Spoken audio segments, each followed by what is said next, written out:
Salut, bon, je m'appelle Andrea, je suis égyptologue, je travaille à Paris, à la Sorbonne et aussi au Collège de France, mais je suis italien et donc j'ai commencé mes études à Venise et je suis aussi doctorant à Venise en effet.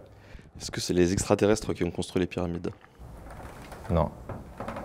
Et alors? Ben, il y a des scoops en plus assez récents.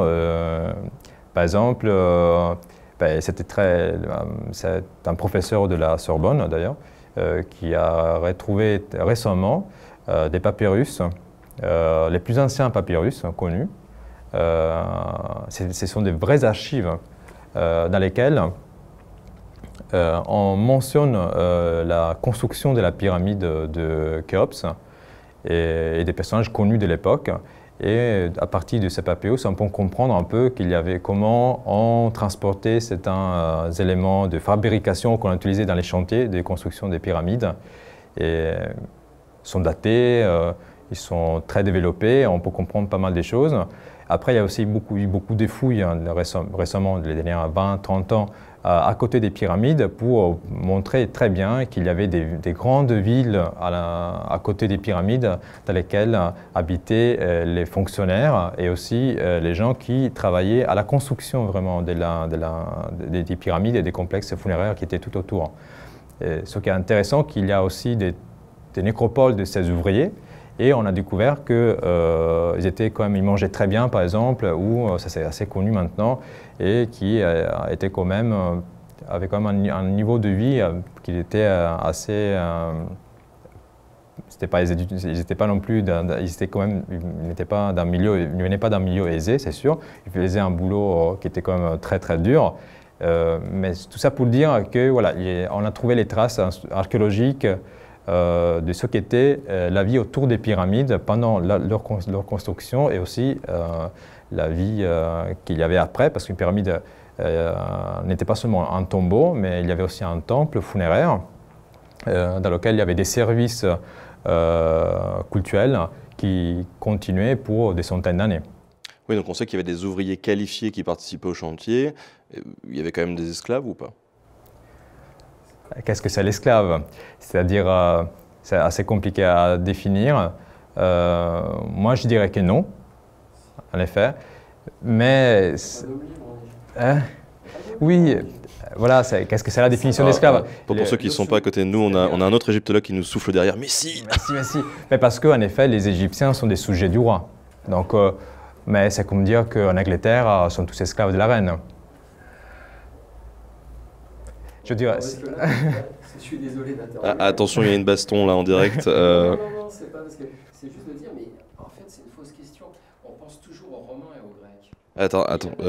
Il n'y aurait pas moyen que tu te greffes carrément?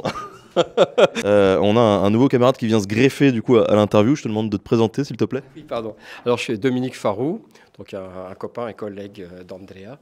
Je suis prof d'ancien égyptien, d'art égyptien, de civilisation égyptienne, à l'école du Louvre, à l'école normale supérieure, à l'Institut catholique et à l'Institut Khéops. Voilà, donc je fais plein de cours partout. Voilà, donc rien que ça. Et du coup, je vais vous laisser discuter entre vous parce que ça avait l'air hyper intéressant. Voilà. Alors, on se bat pas. C'est-à-dire qu'en fait, la question un peu, c'est l'œuf ou la poule. Parce qu'on nous demande toujours s'il y a des esclaves dans l'Égypte ancienne. Mais on oublie de nous demander s'il y a des hommes libres dans l'Égypte ancienne. Alors, nous n'avons aucune attestation d'un mot pour liberté. Ça veut tout dire. C'est-à-dire qu'en fait, je pense que si les Égyptiens, on leur avait expliqué ce qu'était la liberté, ils se seraient enfuis en courant.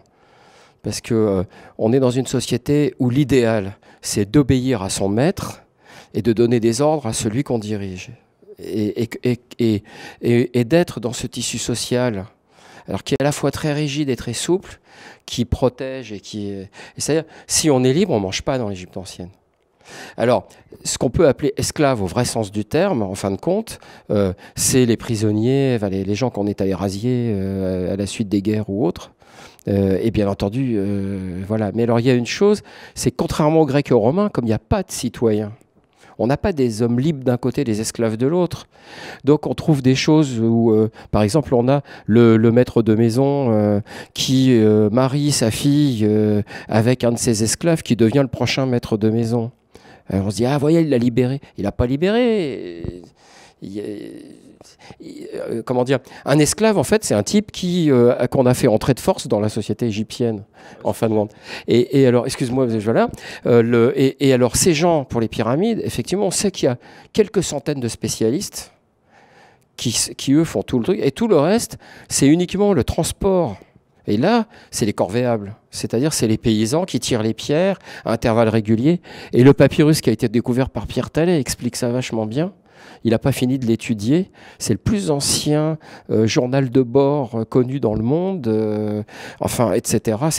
Ça nous montre une société très hiérarchisée.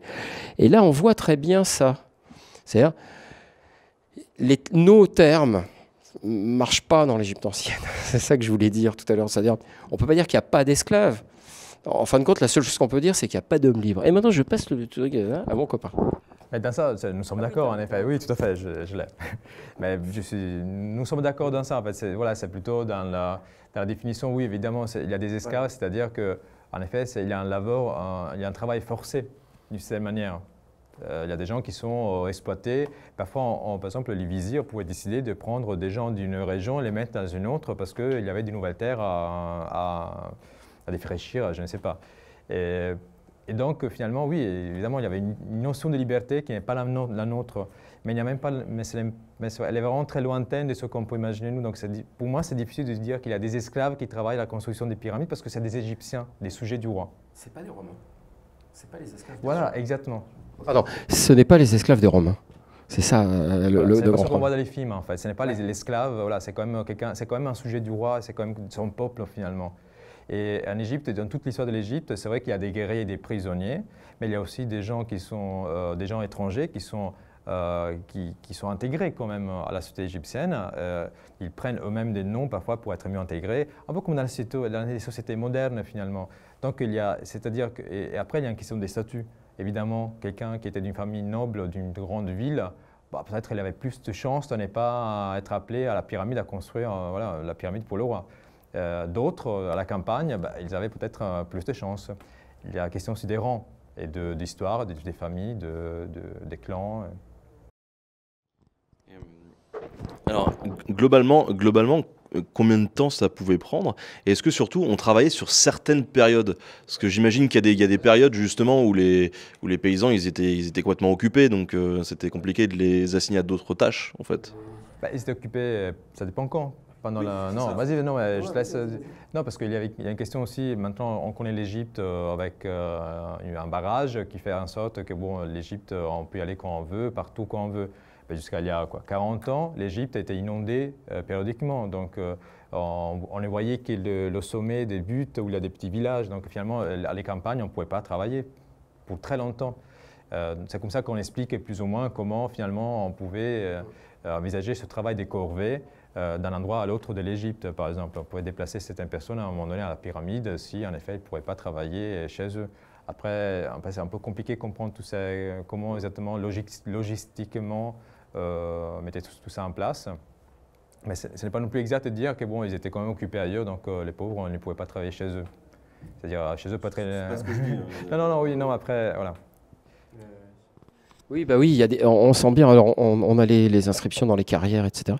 Moi, j'ai beaucoup travaillé justement sur le terrain, sur comment sont taillées les pierres, comment sont construites les pyramides. Là, je reviens justement d'Égypte, on était sur une carrière en Moyenne-Égypte. Et on a les inscriptions. On voit quand même qu'effectivement, il y a beaucoup d'inscriptions. On aurait plutôt tendance à penser qu'il y a plus d'inscriptions pendant la période de la crue. Puis en fait, on s'aperçoit qu'en fait, il y a aussi des choses en dehors parce que à tout moment, suivant ce qui est cultivé, suivant les paysans peuvent être libérés pour une période. Des groupes différents de populations. Voilà, exactement, oui. Alors maintenant, pour la durée de la construction elle-même, parce qu'il y a une double question derrière ça, c'est assez rapide la construction d'une pyramide quand c'est bien organisé. Parce que quelques centaines de types, ça déplace quelques milliers de tonnes par jour. C'est-à-dire, bien organisé, on déplace une tonne par personne. Je veux dire, un homme déplace une tonne si on veut. coup, Donc, pour les plus connus, genre pyramide de Khéops, la pyramide de Gizeh, peut-être pour que les gens aient un ordre de grandeur. Oui, alors Khéops, je pense, c'est une dizaine d'années, un truc comme ça. Je sais plus. Une vingtaine d'années, on construit une pyramide. Voilà, entre 10 et 20 ans, c'est fait. Il faut pas plus que ça. Cette pyramide était quand même complexe et très lourde, je dirais celle-ci, très connue. Mais après, il y en avait d'autres. Il y en a une centaine de pyramides dans toute la région Memphite, qui étaient à un moment donné plus petites. Ils ont essayé de trouver des systèmes de travail qui pouvaient faire la chose un peu plus vite, un peu plus pas efficace dans la durée. C'est-à-dire qu'en fait, maintenant, on ne les voit plus parce qu'ils n'utilisaient plus des blocs comme pour Khéops ou Khéphren, etc., des gros blocs comme ça. Et donc, à un moment donné, ils utilisaient par exemple des briques, ils ont essayé des systèmes différents, les ingénieurs de l'époque, pour rendre ça plus efficace, peut-être aussi. Et puis, il y a la différence de métal. Voilà. C'est-à-dire que à l'Ancien Empire, les blocs sont énormes parce qu'on a que du cuivre. Et donc, c'est moins énergivore de déplacer des tonnes qui font des centaines de kilos, des pierres qui font des centaines de tonnes ou au moins des dizaines de tonnes, que de faire des blocs plus petits en utilisant des outils et donc en détruisant du métal. Et au Nouvel Empire, on a la route du bronze qui est grande ouverte. Et là, on peut y aller, on a des trucs en grès, on détruit des tonnes de métal par an, parce qu'on les a. Et que c'est moins énergivore que de déplacer des gros blocs, quoi. Enfin, voilà. Bon, et ben en tout cas, merci beaucoup à vous deux. Et puis la conclusion de cet entretien, c'est peut-être que Macron, pour résoudre ce problème de chômage, nous fera peut-être bientôt tous bâtir des pyramides, qui sait. Voilà. Donc en tout cas, merci à vous et puis à bientôt.